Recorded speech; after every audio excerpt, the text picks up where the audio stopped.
नारायण नारायण नारायण नारायण। सुख और दुख, लाभ और हानि, ठीक और बेठीक, करना नहीं करना, ये सब में द्वंद्व है, ठीक ना। तो द्वंद्व जब तक है तब तक की तो बात समझ में आ गई कि द्वंद्व नहीं होना चाहिए।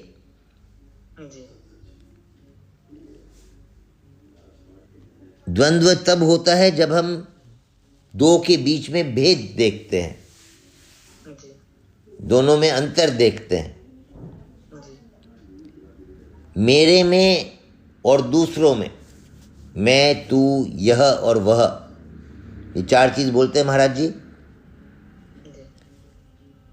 और कहते हैं कि ये वास्तव में चारों एक ही है।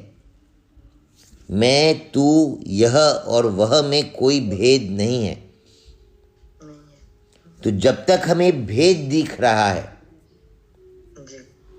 तब तक मुझे अपने लिए कुछ नहीं चाहिए, और जब भेद मिट जाएगा तब क्या बचेगा? मैं ही मैं बचेगा, तू ही तू बचेगा, यह ही है बचेगा, कि वह ही वह बचेगा? क्या बचेगा? सब एक हो गए, मैं का अस्तित्व ही खत्म हो गया। सब एक हो गए तो सबके एक होने में या तो मैं ही मैं बचूंगा या तू ही तू बचेगा। बिल्कुल, दोनों हो सकता है। जी, दोनों हो सकता है। तो अभी जो हमारी स्थिति है और इस स्थिति से आगे बढ़ने में ज्ञान की दृष्टि से मैं ही मैं बचेगा। ज्ञान की दृष्टि से मैं ही मैं बचेगा। पहले जो अनुभव होगा वो केवल मैं का बचने का होगा। भक्ति में तू ही तू बचेगा, ठीक है। अब भक्ति में भी जो तू ही तू बच रहा है, इसको भी समझने की आवश्यकता है। ये भी हमें तब समझ में आएगा जब हम ज्ञान की दृष्टि से इसको समझेंगे, मान्यता की दृष्टि से नहीं। हम तू किसको कह रहे हैं? जो मेरे से अलग है, ठीक है। तू हम उसको कह रहे हैं जो मेरे से अलग है, और वो तू ही भगवान का स्वरूप है। तू ही तू मतलब भगवान ही भगवान है। राधे राधे भैया जी। हाँ दीदी। फिर इसमें क्या निकला? फिर वो अभी समाप्त तो करने दीजिए दीदी, मैं जो बोल रहा हूँ कंप्लीट तो कर लेने दीजिए। अच्छा, सॉरी। नारायण नारायण।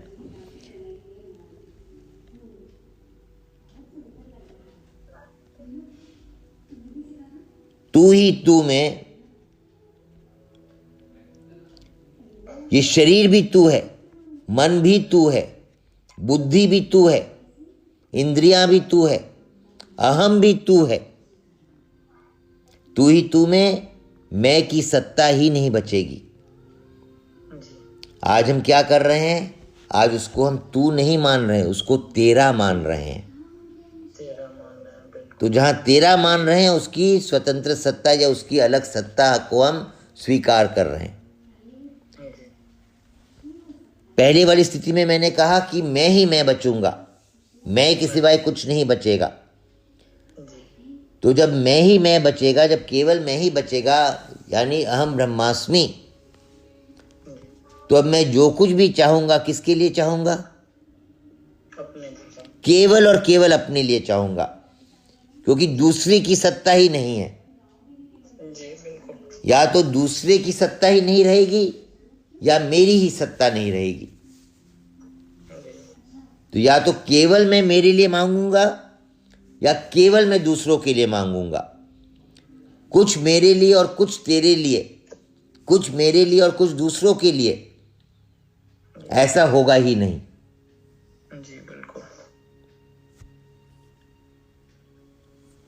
और मांगने की जहां तक बात आती है, हमारी बुद्धि सबके हित तक जाती है। सर्वभूते हिते रता, सर्वे भवन्तु सुखिनः, सबके सुख के लिए, सब निरोग हो जाए, सबका हित हो। भगवान सबका हित नहीं करते, जी भगवान सबका परम हित करते हैं।